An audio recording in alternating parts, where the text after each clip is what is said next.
Muy buenos días, amigos. Estamos hoy aquí en la sede central de AXA. Empezamos este espacio de entrevistas con la alta dirección aseguradora y personalidades relevantes del sector. En este caso nos acompaña Luis Sanz de Jauregui. Muy buenos días, Luis. Buenos días, muchas gracias. Primero os vamos a explicar el concepto que hemos querido hacer en este tipo de espacios. Queremos que sean espacios en directo con la alta dirección, que podéis vosotros, los mediadores, clientes de Avan 2, partners, proveedores, lo tenemos abierto a todas las personas del sector que estén interesadas en ver este tipo de eventos y que les podáis preguntar, a esas personas que tienen mucho conocimiento y mucha posición en el sector, pero que hasta ahora no se había hecho una entrevista, un espacio de este tipo en directo y con preguntas en abierto para luego formularle a Luis y, bueno, a ver qué nos preguntan nuestros compañeros. Lo vamos a dividir en dos bloques. Queremos también tocar una parte personal del directivo. La parte profesional, por supuesto, ya lo conocéis sobradamente. Y la parte personal nos parecía también curioso para equiparar, ¿no?, lo que hablábamos ayer de lo que es la persona respecto también a la parte humana, ¿no?, de nuestros clientes, que creemos que es interesante que te conozcan. Y luego, por supuesto, una parte de la entrevista propia del sector, con las preguntas que están candentes, que os preocupan a vosotros, a los clientes del sector asegurador y a ver, Luis, y desde el punto de vista de AXA, ¿qué nos puede decir? ¿Vale? Está un equipo detrás de esta entrevista, aunque estamos Luis y yo aquí en pantalla, hay un equipo detrás. Queremos que nos preguntéis en el chat las preguntas que le queréis hacer a Luis, ¿vale? Luego vamos a tener un espacio muy amplio, más de media hora, para que lo que vayáis escribiendo se lo podamos formular. O sea, el objetivo principal de esta acción es que vosotros preguntéis y Luis, si lo tiene a bien, pues os pueda dar respuesta. Intentaremos dar respuesta a todos vosotros. Pero no esperéis al final, a la última media hora, sino que ahora, conforme vamos hablando un poquito y nos va contando, pues id dejándolas ya, porque el equipo las va a ir seleccionando y las va poniendo en un sitio en el cual podamos luego seleccionarlas y trasladárselas, ¿vale? Entonces, bueno, os animamos a ello. Y bueno, para empezar, como he comentado, Luis, si te parece, vamos a empezar por las partes un poco más personal, que nos cuentes un poquito más de tu persona. Lo primero, muchísimas gracias por la invitación a AXA. Creo que es una iniciativa muy buena y seguro que va a generar expectación estas y otras entrevistas que sé que vais a realizar a otras personas del sector, de colegas de la competencia y más. Correcto. Además, con AXA tenemos en Codescopic una grandísima relación. Se lo propusimos y siendo un evento que tenía que tener una agenda despejada para poder hacerlo, la verdad que no pusieron más impedimento que buscar la fecha, ¿no?, adecuada, ¿no? Y bueno, y aquí estamos, ¿no?, que es muy agradecer por su parte. Como comentaba, empezamos un poco con unas preguntas así más personales, que te conozcamos en esa otra faceta. Y para empezar, si te parece, un perfil rápido de tu persona, tus orígenes, formación, cómo has llegado al mundo del seguro y bueno, alguna curiosidad que nos quieras contar de tu infancia y de tu origen. Sí, bueno, yo nací en Madrid hace 45 años en un barrio muy humilde. Yo nací en el barrio de Campamento, en Madrid. Y yo estuve los primeros 18 años de mi vida, yo estuve viviendo allí y yendo a un colegio también de la zona, pues en donde aprendí muchísimo. Un colegio también muy humilde que está en la Puerta de Ángel, en el Paso de Extremadura. La gente que conozca Madrid se ubicará, que también es una zona humilde, y donde aprendí muchísimo. Allí me acuerdo, pues, mis primeros pasos, me acuerdo el primer día del colegio, me acuerdo, con mis padres que me llevaban a ese día, para mí se me grabó. Y bueno, pues yo tenía entonces, pues eso, 5 añitos, y bueno, pues primero de aquel primero de GB, bueno, párvulos, primero de párvulos, segundo de párvulos, primero de GB, así avanzando, ¿no? Y allí estudié pues hasta el bachillerato. Y la verdad que aprendí muchísimas cosas. Mantengo muy buenos amigos, muy buenas amigas. ¿Tienes más hermanos mayores? Sí, nosotros somos 5 hermanos. Los 5 hermanos hemos ido al mismo colegio. Y por tanto, bueno, pues mantenemos también unos lazos importantes con personas y todavía yo mantengo, como digo, pues por la zona está muy cerca la casa de campo y curiosamente seguimos yendo a jugar al fútbol a una explanada de la casa de campo, a una en concreto, todavía, fíjate, casi ya, pues en algunos casos más de hace 40 años. Y nos vemos las mismas personas, es decir, y cada uno tiene su profesión, de todo tipo. Tenemos una... Colegas del colegio, colegas de infancia. Sí. Colegas del colegio de infancia que seguimos yendo a jugar al fútbol. ¿Y en qué orden estabas entre los hermanos? Yo era el primero, el mayor. Sí, el mayor. Y todos muy seguidos. O sea, la cuestión es que caímos todos pum, pum, pum, pum, pum. Vale. ¿No? 5 hermanos y bueno, pues la verdad que muy bien en ese sentido, ¿no? Entonces después pasé a, bueno, la universidad, pues... ¿Te tocó estudiar fuera? ¿O no, todo no, en Madrid? todo en Madrid sí, pues en aquel entonces casi pues te tocaba una universidad, ¿no? Y era la más cercana, y era la de la Complutense, la Universidad Complutense. Y como, bueno, pues era Económicas y Empresariales, pues era en Somosaguas. Y eso fue un cambio radical. Pasar a Somosaguas, estamos hablando de finales de los 80, donde, bueno, pues todo era aire fresco,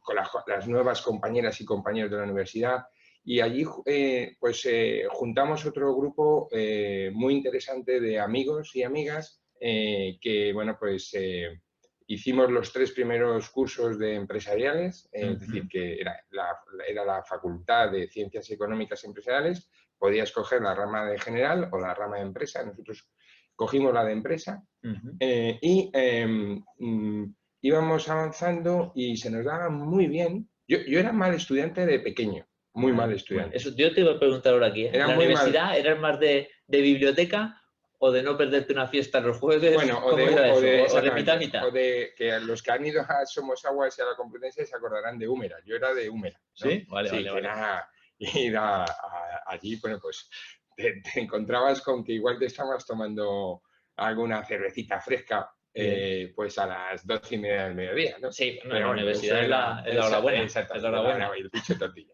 Bueno, entonces, eso es... yo era mal estudiante de pequeño, mal estudiante.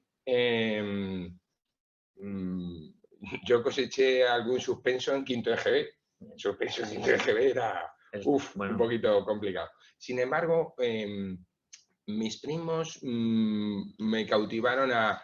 Chico, bueno, puedes seguir así hasta más o menos octavo, pero primero de BUP ya empieza la cosa seria. Sí, y sí que es verdad que el primer BUP ya, bueno, pues las cosas fueron de otra manera. Y en la universidad, un grupo de amigas y amigos empezamos a destacar en temas nos gustaban las matemáticas, la estadística, sacábamos muy buenas notas ahí en esas asignaturas que estuvieran relacionadas.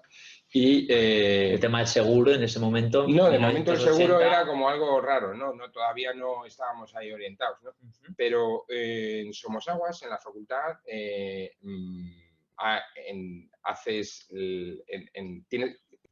tercero tienes que, para cuarto y quinto, elegir la especialidad. Y entonces unos profesores nos orientaron. Nos cogieron a este grupo de personas que estábamos allí, que, bueno, consideraban que teníamos unas facultades, bueno, pues positivas en términos de las matemáticas, de la estadística, y nos dijeron, oye, ¿por qué no hacéis vosotros actuariales? Que esto tiene un componente muy importante de estadística, de temas estocásticos, que, pues, ¿por qué no? Oye, suena bien. Y entonces nos metimos en esto y, bueno, pues la cosa pues, fue sucediendo bien. Y bueno, pues al final pues te encuentras con que has acabado quinto de carrera y tenías el título de economista y el título de actuario. Y ahí lo que pasó fue que, bueno, a mí la verdad que en un momento dado, y esto fue ya una orientación de mis padres, me dijeron, oye, jolín, al final la vida tiene unas cuestiones humanistas en las que ¿por qué no estudias Derecho? Ya había acabado la carrera, Sí. Y dije, bueno, vale, pues... Otra vez. Bueno, la verdad que... Convalida, ¿no? No, porque va, te digo, son 25, era el plan antiguo, el plan de 5 años, del año 53, el plan de 1953, que era común para toda España, me acuerdo perfectamente, excepto para Sevilla, que tenía un plan especial. Bueno, pues esto, 5 años, al final, 25 asignaturas te convalidaban 2. O sea, no había mucha convalidación. Y me acuerdo pues el romano en primero, el derecho natural también, bueno, había ahí cosas duras, ¿no? Bueno, me lancé primero, segundo, tercero, estaba ya trabajando y buscaba huecos en cualquier sitio. Me acuerdo perfectamente que un lugar que me gustaba ahí para aprovechar era el metro. En el metro, en el trayecto de metro de casa al trabajo, que eran 45 minutos, 45 de ida, 45 de vuelta, cuando no había internet, no había nada. Es decir, decía, pues o te llevabas una revista y mirabas cosas. Tú ahí te sacas asignaturas directamente. Y dije, pues yo me llevaba el libro, ¿sabes? Debe ser como el AVE ahora, ¿no? Que vamos en el AVE y trabajamos más en el AVE pero que además, que claro, el metro no vas de sentado, porque en el AVE sí vas sentado. Entonces, me acostumbré a cogerme un sitito y de pie, que imagínate cuando no estabas ahí, pues ahí... El metro de los 80, 90. El metro de... Ya estamos hablando del metro de principios de los 90, sí. Y aprovechaba, pues me sentía que aprovechaba mucho el tiempo. 45 de ida estudiando, 45 de vuelta estudiando. Claro, pues ya era una horita y media al día en la que habías estudiado. Y después, más adelante, ya prácticamente acabando Derecho, ya en quinto de Derecho, bueno, pues con algunos profesores de la universidad nunca había perdido el contacto y me propusieron que por qué no me metía a hacer el doctorado.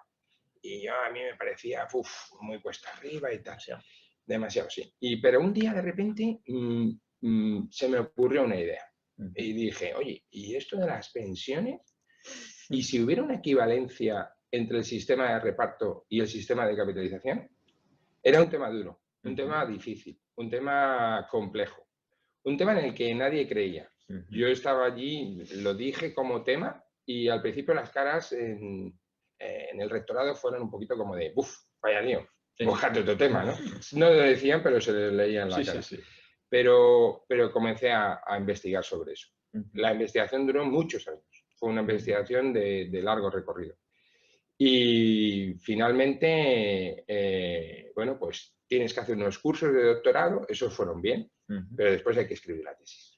Y hay que escribirla, hay que investigar sobre un tema donde vas contracorriente, absolutamente contracorriente. Pero iba consiguiendo elementos clave, sobre todo era un tema de demostración matemática de que son equivalentes y de repente un día aparece la fórmula. Fórmula que no existía hasta ese momento. No existía, pero en ningún sitio. Y cuando se lo llevé a la directora de tesis, mi directora me dijo, Luis, esto tiene muy buena pinta. Vamos a por ello. Y ahí ya, pues fuimos con muchísima más intensidad. Me tocaba trabajar también, estaba trabajando también a la vez que estaba haciendo estas cuestiones. Y finalmente apareció la tesis. La tesis tiene unos 600 folios. ¿De la escrita de las de verdad? Esas son, bueno, no es que sea de las de verdad, es una tesis. Una tesis donde se demuestra la equivalencia entre el sistema de reparto y el sistema de capitalización, bajo ciertas circunstancias y condiciones. Pero había que defenderla. Entonces me propusieron un tribunal de catedráticos, todos catedráticos, altísimo nivel, primerísimo nivel, primeros espadas, catedráticos de los que se denominan de pata negra. Y ahí me asusté, dije, madre mía, igual me la tumban, porque te pueden tumbar una tesis. Bueno, la cuestión es que fui al tribunal y la tesis, bueno, pues tienes que hacer una exposición y después te someten a una serie de preguntas concretas. Y uno de los catedráticos, la verdad que me llegó al alma, me dijo, mire usted, normalmente en estas sesiones de defensa de tesis les digo a los doctorandos que ustedes están comenzando. Comienzan, han hecho su investigación, veremos si usted es doctor o no, pero a partir de este momento lo que ocurrirá es que si usted es doctor, comenzará la investigación. A usted le tengo que decir que después de leer su tesis, usted no comienza, usted ha llegado. Y eso fue un momento de arranque de las preguntas para situar a todos los demás. Entonces yo ahí dije, me alivié y dije, uff, bueno, parece que esto parece que la cosa va bien. Y bueno, la pinta fue importante. Y eso es un poco el recorrido, desde mi infancia hasta el momento final en el que, sinceramente, y tengo que agradecer a mis padres el esfuerzo, inculcar el esfuerzo para conseguir cosas. Yo las cosas las he ido consiguiendo, como digo, paso a paso, y ha sido un procedimiento de largo recorrido. Ahí te quiero preguntar, que vamos a enlazar con otra pregunta interesante personal. Yo cuando conocí a Luis, más en persona, además de profesionalmente, lo conocí hace no muchos meses, en un Forinvest, hace el último, creo que recuerdo. Aprovechamos para sentarnos y tomar ahí algo entre un evento y otro. Y me dijo, Ángel, quería conocerte, yo a ti también, Luis.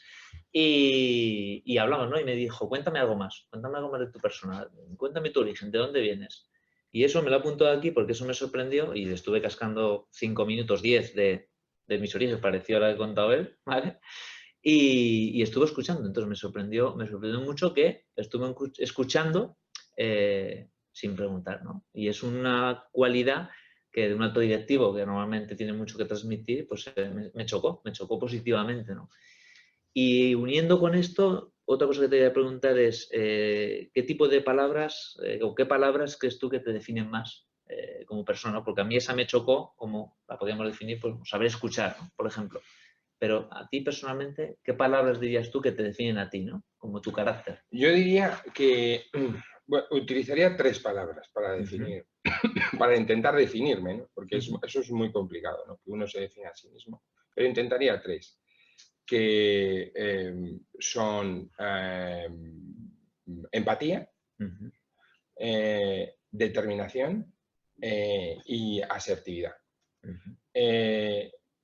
Permanentemente intento, no voy a decir que lo consigo porque también a veces es difícil, ¿no? Pero lo intento permanentemente. Mi intención es empatizar. Intento ver la posición de la que estemos hablando, discutiendo o negociando o lo que sea, desde tu perspectiva, para entender cómo podemos avanzar juntos, cómo podemos... Y da igual, es decir, cuando mi hijo me plantea algo, me pongo a sus pies. Cuando mi hija hace lo mismo, lo intento hacer también, me pongo a sus pies. Oye, ¿por qué me está diciendo esto? E intento razonarla, ¿no?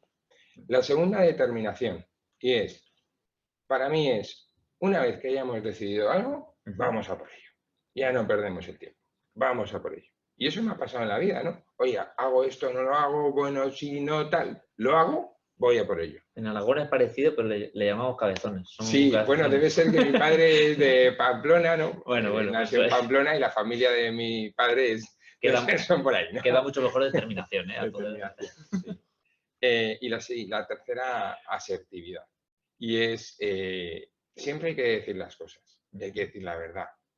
Y hay que intentar decir la verdad sin herir. Y eso es asertividad, decir las cosas sin herir. Y para mí esos son 3 elementos que siempre los tengo presentes y que intento que sean los que me definen. Y que te gustan de otras personas, ya sea a nivel personal o colaboradores, ¿no? Decir, pues mira, ¿qué cualidades, ¿no? te gusta de una persona? Ya sea en lo personal, amigos, o decir, mira, este es mi amigo y tiene una cualidad, o a nivel profesional, ¿no? Mira, ahí te diría solo a una palabra, solo a una, sinceridad. Porque las relaciones humanas están basadas en la confianza. Todo está basado en la confianza. El planeta Tierra, el único activo real que tiene son las personas. Si no hubiera personas, pues podría tener lo que quisieras de más activos. Por tanto, el verdadero activo son las personas. Y las personas nos relacionamos por la confianza. Total. Y para que eso ocurra, tiene que existir sinceridad. Perfecto, pues estamos de acuerdo. Bueno, si os parece, amigos, yo creo que ha quedado muy claro un poco la parte más personal, ¿no? Ha sido bastante enriquecedor, espero que os haya sorprendido conocerlo de esta manera, a mí sí. Y vamos a pasar un poco a unas preguntas, ¿no? Más centradas en sector, en el mercado asegurador y ver qué nos puedes decir, ¿no? Desde tu posición en AXA, ¿no? Por supuesto, os invito a los que estáis ahí, podéis hacer preguntas, la que queráis, de lo que os preocupe, inquietudes o sugerencias, ya sea generales del mercado o a la propia AXA, ¿no? Como tenemos hoy aquí. Yo la primera pregunta que sí que te quería lanzar, que está de rabiosa actualidad de los últimos días, es: habéis llevado un cambio en la dirección del canal Corredor. Varios de nuestros clientes nos han preguntado por ello y simplemente te quería transmitir esa pregunta o inquietud. Ya sabes que estos cambios en los mediadores, asociaciones, presidentes, gerentes de corredurías les pueden o preocupar o simplemente saber a qué es debido o cuál es la intención, ¿no? Entonces, bueno, te doy pie a que... Bueno, AXA ha tenido una situación en los últimos meses, voy a decir que de cambios naturales. Es decir, pues se anunció ya en noviembre que nuestro anterior CEO se jubilaba y teníamos una nueva CEO, y a partir de ahí nuestra nueva CEO hace escasamente un mes y pico dio a conocer cuál era su nuevo comité ejecutivo, con algunos cambios, con otras permanencias, y a partir de ahí pues un poco va todo en cascada. Cada uno de nosotros, cada uno de los miembros del comité ejecutivo tenemos que hacer una reflexión también, y la verdad es que la reflexión que hicimos en distribución y ventas en AXA era: oye, nosotros vamos a imprimir un carácter continuista. Nosotros las cosas están funcionando muy bien, las cosas están avanzando de manera muy fuerte dentro de los crecimientos, estamos buscando ganar esa preferencia de la distribución profesional, y por tanto vamos a continuar en este sentido. Y en este sentido se han producido los cambios de manera natural, en el que pues hay un relevo en la dirección del canal Corredores, en donde Pedro Navarro pasa a ser el director del canal Corredores. Pedro Navarro no es un desconocido en absoluto, es una persona conocida en el sector, muy conocida diría yo. Ha ocupado el puesto de director de desarrollo de negocio dentro de distribución, dentro de AXA, y ese es un puesto de máxima confianza, director de desarrollo de negocio, y por tanto, bueno, pues una persona que ha conseguido que las cosas sucedieran y llegar a unas metas muy importantes, y por tanto pues era merecedor absoluto de estar en esta nueva posición de director del canal Corredores. Pedro es una persona que tiene una formación académica también muy brillante, y ha sido una persona que ha estado al servicio de AXA de manera constante y permanente. Para ponerte un ejemplo, él se le pidió que ayudara a México y fue a México, vivió allí unos cuantos años, a ser el director del canal de agentes de México. Después se le pidió ir a Portugal a ser el director de la distribución de Portugal, director de la distribución, durante también unos cuantos años. Volvió a España y en España ha sido el director del canal Exclusive, con grandes éxitos, director como digo, de desarrollo de negocio, y ahora tiene un nuevo reto, que es seguir esta trayectoria tan brillante que hemos tenido, creo, humildemente lo digo, con los corredores. Tiene un reto importante, porque el track error es el track que se ha generado, es importante. Por tanto, estoy convencido que lo va a hacer muy bien. Ahí te voy a preguntar sobre entrando en sector puro y duro. Yo creo que la primera pregunta puede ser obligada. ¿Qué nos puedes contar de la estrategia de AXA para el canal Corredor, a nivel general o particular, de cara a los invitados que nos acompañan, y qué nos puedes contar, ¿no?, en los próximos años o varios años, si se puede hablar de varios años? Sí, vamos, encantadísimo. Mira, nosotros estructuramos la estrategia hace ya, va a ser el cuarto año, en el que la estrategia la estructuramos en 3 pilares: estabilidad, competitividad y servicio. Y para nosotros es importantísimo trasladar al mercado el primer pilar, el pilar de la estabilidad. Y para eso inventamos las cartas de estabilidad.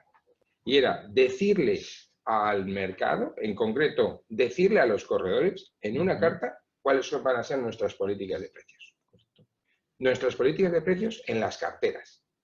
Un compromiso de nuestras políticas de precios en las carteras para todo el ejercicio.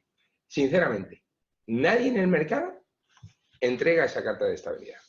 Y nosotros es el cuarto año que lo hacemos. Y lo hacemos para todos los ramos, para lo que llamamos ramos fundamentales, auto y hogar, como para los ramos estratégicos, empresa, salud y vida. El segundo es pilar, competitividad. Nosotros ambicionamos a estar en un 80% de las veces que se da precio entre los 3 primeros. Y esa es nuestra también estrategia en términos de competitividad. Y la tercera, servicio. Y para el servicio necesitas tecnología, mucha tecnología. Y vosotros sois un facilitador en esto. Ahí entra directo con la siguiente pregunta, ¿no? ¿Qué crees, qué reto tecnológico, ¿no? Más desde el punto de vista del corredor, ¿no? Que nos acompaña, ¿cuál crees que son sus retos, ¿no? Dentro de la digitalización o el cambio tecnológico para poder acompañarlos en esos mismos pilares que has citado, ¿no?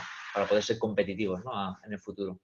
¿Cuál es su reto, ¿no? Yo creo que, bueno, en primer lugar, los corredores son auténticos empresarios. Es decir, son emprendedores donde, bueno, están muy atentos. Un emprendedor, cuando está poniendo su negocio permanentemente, está atento. Es decir, hay cosas, yo creo que incluso las compañías tienen que ser al revés, ¿no? Aprender de los corredores que son emprendedores y empresarios.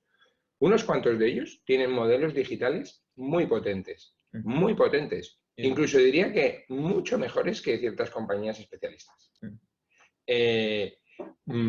Y después, creo que todos están preocupados por lo que es la productividad. La productividad de sus negocios. Y la productividad se consigue hoy con tecnología. Entonces, para mí esto es uno de los aspectos fundamentales. Y después hay otra característica del mundo asegurador. Y es... Yo lo digo, yo lo estoy diciendo, lo repito, y a veces también aquí navego contracorriente. El cliente que, o sea, me refiero a ese señor que está, ese ciudadano en la calle, no conoce sus necesidades aseguradoras. Y si no las conoce, no va a entrar en una tienda a comprar una necesidad aseguradora. Habrá que ir a explicarle las necesidades aseguradoras. Y en eso estamos. En eso estamos y creemos que la mediación profesional son los que pueden explicar las necesidades aseguradoras. ¿Cómo crees en ese aspecto también el concepto de concentración de la mediación? También se habla muchísimo, ¿no? de nuestros clientes corredores, pues hay pequeños, medianos y grandes, ¿no? Está habiendo concentración, pero a la vez también se están dando de alta nuevas corredurías y nuevas claves, ¿no?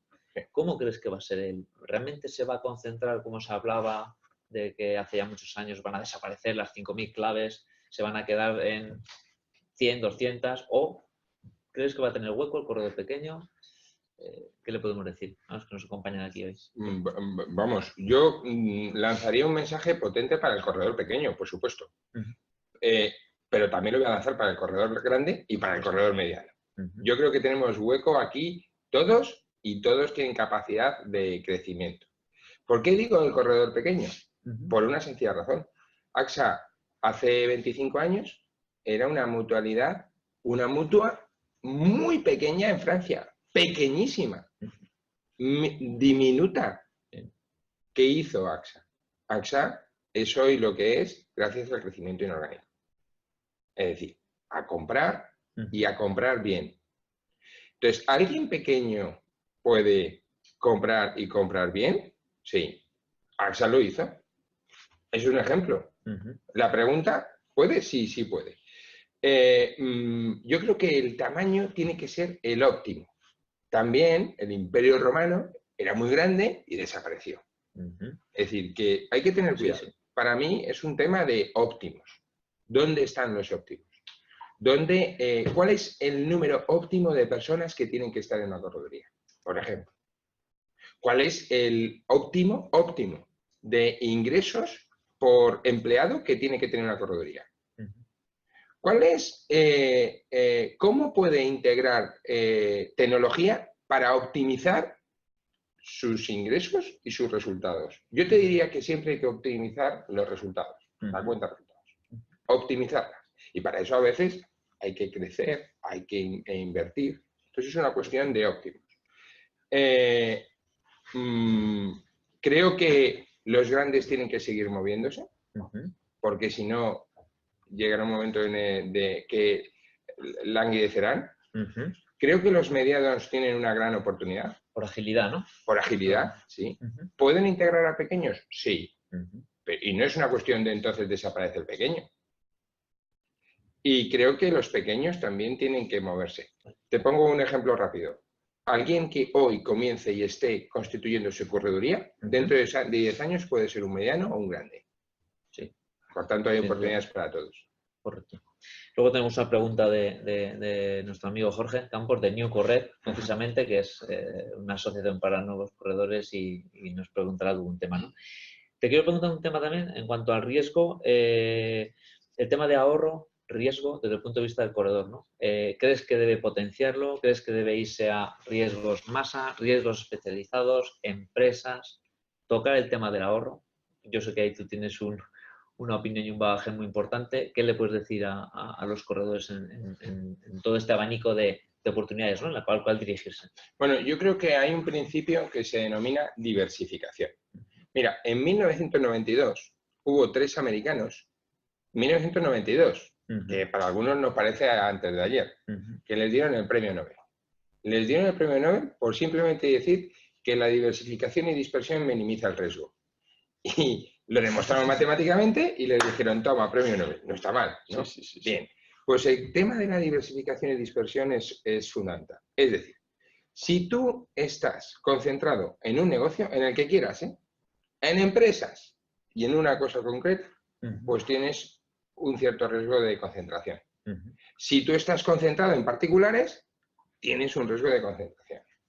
Yo creo que hay oportunidades. Aquellos corredores que hoy tengan una cartera importante de autos, yo les diría continuar, porque para mí, mi opinión, la opinión de AXA es va a seguir habiendo negocio, seguro, porque además han sabido posicionarse en ese negocio de particulares, pero que diversifiquen.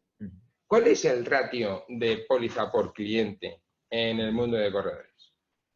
¿Tienen una oportunidad de poder hacer una venta cruzada de auto, que en ese cliente de auto, por ejemplo, en el seguro de dependencia? Yo te digo, sin duda sí. Si en el mercado solo hay 60.000 pólizas de dependencia. ¿Quién puede asesorar a ese cliente en dependencia? El corredor, que es su cliente. Si el cliente está en un agente, ya estamos, en nuestro caso, la compañía AXA con nuestros agentes profesionales, que por cierto, son unos agentes que marcan una diferencia muy importante en el sector. La prima media de cada uno de nuestros agentes es de 1 millón de euros. En 1.300 agentes, que son nuestros agentes profesionales, hay 1.300 millones de euros de primas. Cada uno de estos agentes tienen una media de 3 pólizas por cliente. Son potentes en empresas y lo son también en autos, y en hogar, y en salud, y en ciberriesgo. Es decir, que tocan todo el abanico. Entonces, ¿por qué si estos agentes profesionales lo hacen y lo hacen bien, pudiendo diversificar sus negocios y diversificar también temas geográficos? Sí. Es decir, estos agentes están abriendo oficinas en distintos puntos geográficos de España. Tenemos el MEDOR y distintos puntos de MEDOFI. Estamos hablando de una media de 3 personas dentro de la oficina AXA, de la agencia AXA. Entonces, la cuestión es, ¿qué es lo que hay que hacer en este tema? Mayores herramientas, apoyo, ¿no? Apoyo de la compañía, imagen. Diversificación y dispersión del riesgo y perfecto, a través de las herramientas que hoy tenemos. Muy bien. Bueno, si te parece, vamos a saltar ya con alguna de las preguntas que nos están haciendo. Os sigo animando a que escribáis en el chat de cualquier pregunta. Vamos a pasar ya a responder a algunas. Tenemos alguna aquí de alguna persona también referente o representativa de muchos de los corredores que nos acompañan. En concreto, Elena Jiménez de Andrade, presidente del Consejo General. Le pedí que íbamos a hacer esta entrevista y que nos formulara una en representación del Consejo, ¿no? Y te la traslado tal cual, ¿no? Siendo que el Consejo General representa a todos los mediadores de seguros de España, colegiados o no colegiados, AXA es una compañía que ha demostrado su preferencia absoluta por la mediación y le gustaría preguntarte cuáles son los retos más inmediatos desde AXA que se proponen para los agentes y corredores aprovechen las nuevas tecnologías, es algo que ya hemos comentado un poquito, como palanca de cambio y que pongan al cliente en el centro de sus negocios. Bueno, pues mira, lo primero, gracias Elena por la pregunta y además es una pregunta muy interesante. Pues sinceramente, a algunos les vemos algo despistados en términos de tecnología y nosotros creemos que tienen que todos tener multitarificadores. No pueden no tener multitarificadores. Pues es un ejemplo. Es decir, y a través de ese herramientas para vender mejor. Para vender mejor. Para vender mejor. Y lo segundo, sinceramente, creo que tienen un goodwill impresionante, que son sus clientes. No los están multiequipando. Por tanto, yo creo que tecnología y multiequipamiento son claves para el crecimiento de los corredores. Y lo están demostrando, porque el canal Corredores, 10.000 millones de euros, está creciendo. Sí. Y comparado con otros mercados, como has citado alguna vez, con Italia, ¿no? En cuanto al PIB, pues estamos todavía en infra aseguramiento en ese sentido, en el de volumen, con lo cual hay recorrido. Voy a comentar alguna pregunta de las que me están pasando también mis compañeros del chat, ahora en directo. Por ejemplo, Gracia García nos pregunta, ¿cuál será el papel del mediador en la transformación digital que está viviendo el sector asegurador? Bueno, como ves, están preocupados por este tema, ¿no? Bueno, ¿cuál es el papel del mediador? Entiendo que también va por el tema de si va a ser desplazado por otros canales o por otros players, ¿no? En la transformación digital del sector. Voy a ir un poquito por contraposición. La semana pasada en Foro Madrid, que organizó el Colegio de Madrid, sinceramente lo dije porque se me preguntó si veía a Google un actor relevante. Y dije que no. Google no le veo en los próximos años, pero en los próximos. Es decir, no sé lo que ocurrirá en un 2040, pero en los próximos años para nada le veo un actor relevante. Y la respuesta la hice argumentando justo lo del PIB de Italia. Si las primas en España son el 5,4% del PIB y en Italia, un país muy parecido a nosotros, son el 8,6%, es que faltan primas ahora mismo que en realidad son riesgos que asume la ciudadanía por importe de 40.000 millones de euros. Por tanto, volviendo otra vez a la pregunta, ese espacio no lo está ocupando nadie. Son riesgos que deberían estar asegurados. Y por tanto, creo que hay que hacer dos cosas. Uno, entender bien que la tecnología lo que hace son herramientas para la eficiencia. Y dos, hay que salir a pescar en el mercado. Si nos quedamos quietos, clave, ¿no? Van a entrar. No es un negocio de pull, es un negocio de push. Muy bien, perfecto. Vamos a ir con otra más de las que nos estáis preguntando en el chat. Hay una de Javier Megueruela que va dirigido a vosotros. ¿Cuáles son las claves para AXA? Las claves para que AXA esté liderando el crecimiento del sector asegurador en España. O sea, os está diciendo que estéis liderando el crecimiento. Bueno, pues las últimas encuestas supongo que también han salido y datos. Sí, sí, hace escasamente una semana salió un artículo en el que decía que AXA está liderando el crecimiento del mercado. Pero yo diría que la clave, de nuevo, está en la característica de la empatía. Si nosotros somos capaces de empatizar con nuestros agentes y con nuestros corredores, son los que están generando las primas hacia AXA. Y, sinceramente, el 90% de las primas están mediadas en AXA. 45% en agentes, 45% en corredores. De los 2.500 millones de euros. ¿Esto qué significa? Crítico, que compartimos la suerte con estos mediadores, con agentes y corredores. Y, por tanto, tenemos que tener pues una empatía fuerte hacia ellos para entender cómo entienden el negocio y para ayudarles, tanto a nuestros agentes como a nuestros corredores, en la generación de negocio, porque vamos a compartir la suerte. Así es. Tengo otra pregunta que me hizo ayer o me trasladó nuestro amigo Maciste, presidente de FECOR, y me dijo que te iba a gustar. Bueno, vamos a ver. Vamos a ver si es de interés también. ¿Cómo crees que quedará finalmente la remuneración de los corredores en la distribución de productos financieros a tenor de la prohibición establecida en el artículo 54.2 recogido en el texto de transposición de la IDD? Ojo. Sí. Bueno, ahora durante estos días estamos valorando qué es lo que puede pasar en las próximas semanas o meses con respecto a la transposición. Es evidente que si hay gobierno, habrá ley. Hablando primero condicionada. Tiene que haber gobierno. Bien. Aunque inicialmente podía parecer que Nadia Calviño dijo en una sesión en UNESPA que esta ley era muy importante, que lo es, y que su tramitación debería ser parlamentaria, creo que la situación de extraordinaria y urgente necesidad que marca los reales decretos leyes la van a aplicar por la multa, por las preguntas de Europa de por qué sois los únicos con algún Lituania y Letonia que en Europa todavía no habéis hecho los deberes. Y sinceramente el sector está preparado. Los corredores, los agentes profesionales están preparados para afrontar la ley de manera clara.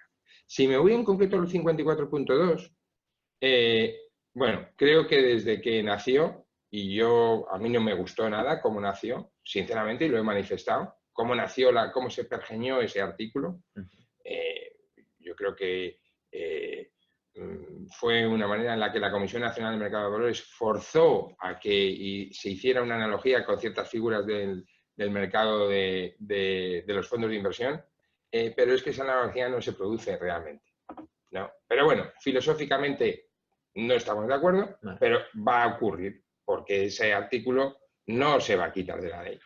Entonces, la cuestión es que, sinceramente, creemos que independientemente de que el artículo marque que prácticamente lo que hace es que en venta asesorada el corredor no pueda cobrar comisiones, tenga que ser en horarios.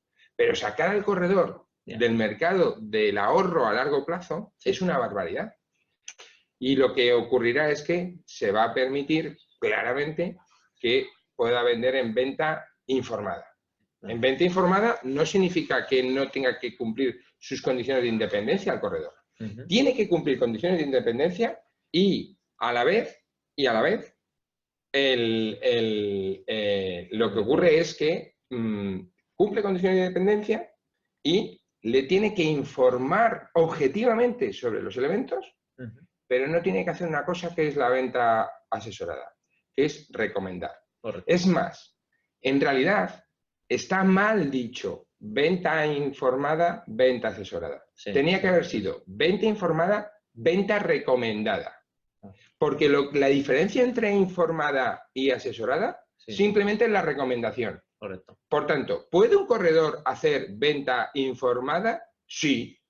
Hace su independencia, explica las necesidades al cliente, las explica. Pero no recomienda. Es decir, no recomienda. Sí, asesora, sí. Si tengo que explicarle todas las necesidades tengo... No. Si el problema es que ha habido un conflicto en el que el término jurídico es venta asesorada. Pero lo que ocurre realmente es que es una venta recomendada. Esa es la diferencia. Pero lo mismo que ocurrió cuando vino a España la palabra directiva. No, las directivas es que no sabemos traducir del inglés. En realidad ponía directive y alguien dijo, pues ya está, le quito la E y le pongo una directiva. No, la palabra en español es directriz. Directrices. Y si hubiéramos traducido bien venta informada y venta asesorada, en realidad es venta recomendada. Por tanto, mi opinión es, nosotros vamos a seguir empujando de manera clara que el corredor es uno de los actores más legitimados para vender de manera independiente ahorro a largo plazo. Y la razón de ser es porque el ahorro a largo plazo, en un futuro, puede ser, en empresas y en particulares, en los dos, puede ser la clave del acceso al cliente. Y la mediación profesional no puede perder la clave del acceso al cliente. Esta es la realidad. Correcto. Tenemos otra pregunta, cambiando un poco de tercio y a ver qué te parece. ¿Qué estrategia tiene AXA en redes sociales? Y creo importante que todos los colaboradores potencien la marca de AXA a través de sus perfiles en redes sociales. ¿Estás de acuerdo con ello? Los colaboradores entiendo que se refieren a agentes o corredores también, no sé. ¿Qué estrategia en redes? La verdad es que no entiendo muy bien la pregunta. Estrategia en redes sociales. La verdad estrategia en redes sociales. Sí. De AXA como compañía. Supongo que cómo te diriges, ¿no? Al público que está ahí, ¿no? Como compañía, ¿no? Bueno, a ver, en redes sociales, Twitter, Facebook, LinkedIn, ¿no? Sí.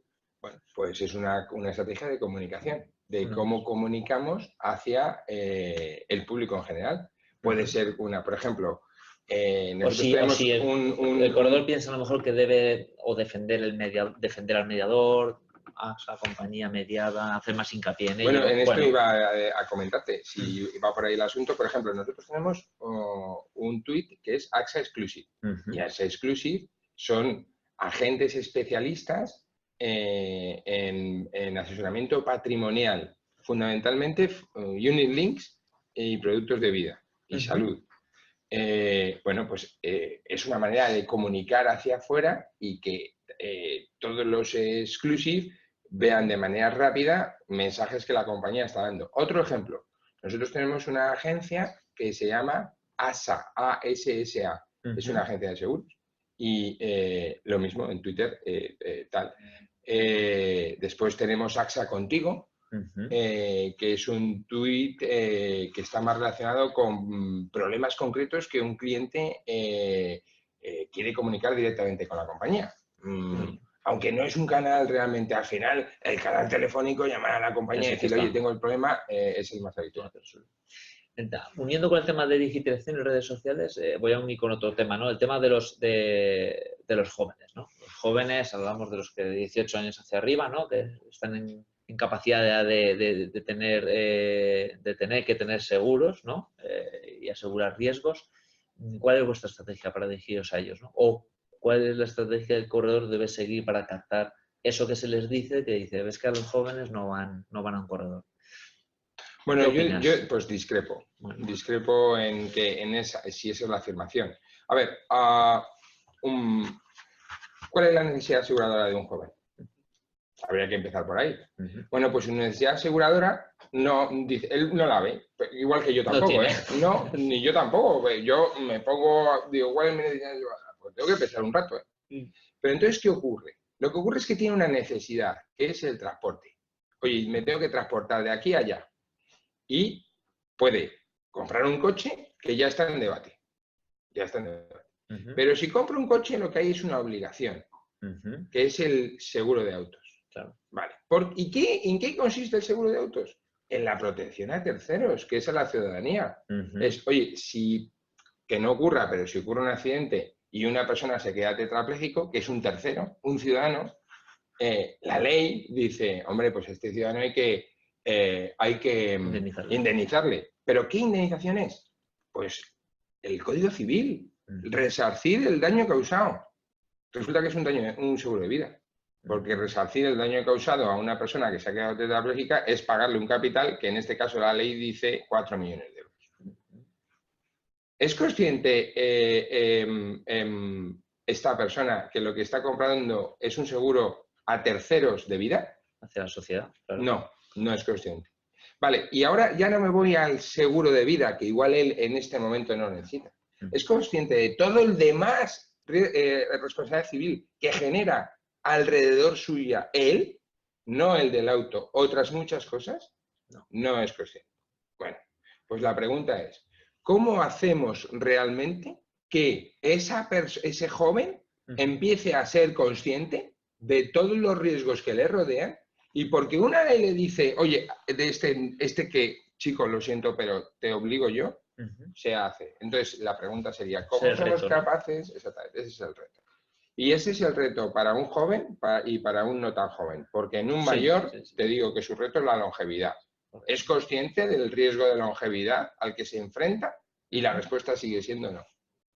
Sí, ahí está, ¿no? Podríamos hablar de las pensiones y el aseguramiento de las rentas, pero bueno, lo dejamos para otra. Tengo alguna otra pregunta más en este caso, Juan Carlos Echevarría, que es presidente del Colegio de Mediadores de Vizcaya, buen amigo nuestro también, y que nos hace una pregunta interesante. Dice, ¿cuándo comenzaremos la colaboración para colegiar agentes exclusivos de AXA? Como representante del colegio, ¿no? De mediadores. Buena pregunta de Juan Carlos. ¿Y qué pasos propones para ello? He tenido la oportunidad de debatir mucho con él sobre esto y lo primero es, sinceramente, yo he sido presidente de una corporación de derecho público, colegio profesional, el Instituto de Actuarios. Y por tanto entiendo que los colegios profesionales, el Consejo General y los colegios representan oficialmente a toda la mediación. Y a toda la mediación es toda. Banca Seguros es mediación. 30.000 millones de euros. Ahora que nos quedan otros 30.000. ¿Vale? Y seguimos avanzando. Corredores, agentes vinculados, agentes exclusivos. A todos. Por tanto, tienen la representación de todos. Yo creo que en este sentido hay que ser conscientes de las malas prácticas que genera la banca seguros. y por tanto como representante de las mismas, si se está generando mala práctica, hay una responsabilidad por parte de los consejos y de los colegios, porque son sus representantes en este ámbito de actuación. Me voy al otro lado, que son los agentes exclusivos, que eso es la pregunta. En AXA existe el Club Diálogo. El Club Diálogo es una iniciativa de los agentes, es una iniciativa europea, de los agentes de Francia, de Italia, de Alemania, de los agentes AXA, de cada uno, que además están en BIPAR, ¿sí? Están en BIPAR, y los agentes de AXA de España. Entonces, nuestros agentes están en el Club Diálogo. Es un diálogo con la compañía. ¿Por qué? Porque la compañía es la única que le puede proporcionar las soluciones aseguradoras. Las soluciones aseguradoras hacia los clientes, sus clientes de los agentes. Y aquí está la totalidad del conglomerado. Resulta que AXA a nivel europeo, el Club Diálogo Europeo, está en BIPAR. BIPAR es una de las representaciones de la mediación a nivel internacional, europeo, claro, donde está también el Consejo General. Y no solamente el Consejo, sino ADECOS. Bueno, pues por ahí ya hay cierta representación. Yo creo que colegial, ¿no? creo que está bueno, y está abierto, al alto nivel. En todos los colegios de España de mediadores está abierto, tanto agentes como corredores, y lo eligen, ¿no? Bueno, lo hemos discutido bastante con Juan Carlos. Me gusta la pregunta, Juan Carlos. unas cuantas. Bueno. Mira, tengo otra de Jorge Campos, que lo he comentado antes, presidente de la asociación New Corred, de nuevos corredores, desde hacía unos cuantos años. Y comenta un tema interesante. ¿Crees que se va a poder arreglar y conseguir que finalmente los corredores puedan cobrar comisiones por la venta de Unilink? ¿Está relacionada con el 54.2? Sí, en venta informada. Vale. En venta informada, sí. Vale. Y la venta informada, sinceramente, es una venta, como he dicho antes, que representa la esencia del corredor. Independencia y, por supuesto, que tiene que entender las necesidades aseguradoras de su cliente, y en el que le pone 3 ofertas, pero no le recomienda una. Le dice las características de las 3. Esta tiene estas características, esta otra tiene estas otras características y esta otra tiene estas otras características. Si quieres lo explico más veces al corredor, al cliente, pero no recomiendo una. Entonces creo que tiene la esencia de lo que es la venta en corredores. ¿Qué crees tú que necesita un corredor? Hablemos de las corredorías más pequeñas o medianas, para poder lanzarse a vender ahorro y captar ese tipo de cliente, y a partir de ahí hacerle el Customer Journey en cuanto a su necesidad aseguradora de riesgo también, ¿no? A lo mejor es una de las vías que tú comentabas, ¿no? Pues mira, podemos orientar a un corredor pequeño y mediano a decir, toca este tema, aunque claro, las comisiones ahí, dices, te tiran para atrás, ¿no? Sí, pero creo que es un journey, como tú lo has dicho. Sí, tenemos claros ejemplos de cómo lo han hecho corredores y lo están haciendo de manera muy fuerte y potente. Al final es una cuestión de acceso al cliente. Es verdad que a priori parecería un tema un poquito, oye, con un cierto respeto y tal. Pero lo voy a poner por contraposición. ¿Creemos de verdad que la banca sabe vender un seguro de hogar? En mi opinión, no. ¿Y un seguro de vida? ¿De verdad? ¿O lo vincula a la hipoteca? En mi opinión, un seguro de vida tampoco. ¿Y un fondo de inversión? ¿La banca sabe vender un fondo de inversión? ¿De verdad? Yo creo que tampoco. Tampoco, ¿eh? Creo que hay pocos profesionales cualificados, altamente cualificados en banca para poderlo vender. Sin embargo, creo que un corredor y un agente y un corredor saben vender una póliza de hogar, saben vender una póliza de vida a riesgo, de salud, y si se pone, son profesionales que la ley lo dice, es una profesión con una reserva de actividad, una reserva legal de actividad para poder vender productos que están vinculados al ahorro para la jubilación. Porque el riesgo aquí es el riesgo de longevidad. Y por tanto hay que tener una cuantía de dinero para hacer frente a esa longevidad. Creo sinceramente que encontrando esa metodología que hoy la tienen, con la ayuda de las compañías, pero que hoy ya hay corredores que la tienen, se puede hacer. Y al final, de nuevo, es un tema de tecnología. Es una tecnología que tiene que tener para poder estar a disposición de ese corredor para hacer ese asesoramiento. Y en el fondo es una forma de acceso al cliente. Tanto los clientes que ellos tienen para que estén mucho más arraigados a la correduría o a la agencia, como para la entrada de nuevos clientes. Además, en AXA tenéis herramientas, en algún colegio de mediadores, en alguna presentación conjunta hemos participado con vosotros y habéis presentado alguna herramienta para la gestión para que el corredor pueda vender, asesorar en la venta de ahorro, ¿no? Entonces ahí os he visto bastante activo en ese... Tenemos herramientas muy potentes que están al máximo nivel, vamos, lo dicen colegas y sobre todo colegas en el sector, es decir, en el sector de la mediación, sí consideramos que estamos ahí. Perfecto. Mira, tengo otra pregunta de Julián González, que es miembro de New Corred, y dice, mi pregunta es si cree que la nueva ley hipotecaria es una oportunidad de negocio para la mediación y para compañías que sí apuestan por la mediación, o va a ser más de lo mismo. ¿Qué se te ocurre en cuanto Creo que la ley nueva hipotecaria en la que la mediación ha participado intensamente para demostrar que se estaban generando malas prácticas y, por tanto, buscar fórmulas dentro de la ley para intentar atacar esas malas prácticas, creo que sin duda generan una oportunidad para la mediación. Al final, el espíritu de la ley es, mire usted, si vende una hipoteca, no puede asegurarse con el seguro de vida y con el seguro del hogar los ingresos que no le están generando la hipoteca. Tiene que separar eso. Y si el cliente bien informado quiere, adelante. Y esa es la cuestión, bien informado. En esta nueva situación en la que cada vez va a haber más información y los clientes van a estar atentos de estas circunstancias, no va a haber tal casamiento tan estrecho y, por tanto, van a aparecer oportunidades, yo diría que en el corto plazo. Perfecto. Tenemos otra pregunta de Santiago Sanz, que vuelve un poco al tema de las disrupciones tecnológicas. Dice que ¿cómo crees que puede afectar el uso de las nuevas disrupciones tecnológicas al sector seguros? Por ejemplo, nos pone un ejemplo el coche autónomo en cuanto a asegurar el riesgo, ¿no? ¿Qué está trabajando AXA para adaptarse a estos cambios, ¿no? En concreto, el ejemplo del coche autónomo es más está en la prensa y en los medios continuamente, ¿no? Que prácticamente todas las semanas tenemos cifras, ¿no? De cada vez de coche autónomo, coche eléctrico y autónomo. En fin, ahí se prevé transformación. Sí, yo creo que, de nuevo, hay que estar muy atentos de todas las transformaciones que nos están viendo. Sinceramente, no va a ser un Big Bang. Es decir, de repente vemos que todo el parque automovilístico es de coches autónomos. Yo diría que en los próximos 20 años, no. ¿Y qué porcentaje será entonces dentro de 20 años? Vamos a aventurar, ¿un 50%? Yo también me gustaría que visualizáramos cómo de autónomo va a ser el coche. Pongo dos ejemplos. Y no tengo respuesta, simplemente pongo los ejemplos. Un avión, desde hace más de 15 años, es capaz de aterrizar y despegar solo.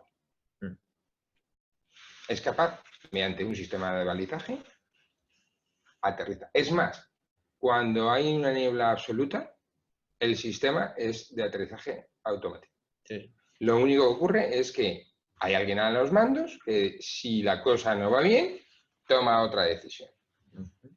Aborto el aterrizaje. El AVE va solo, pero alguien va en la cabina. Sí.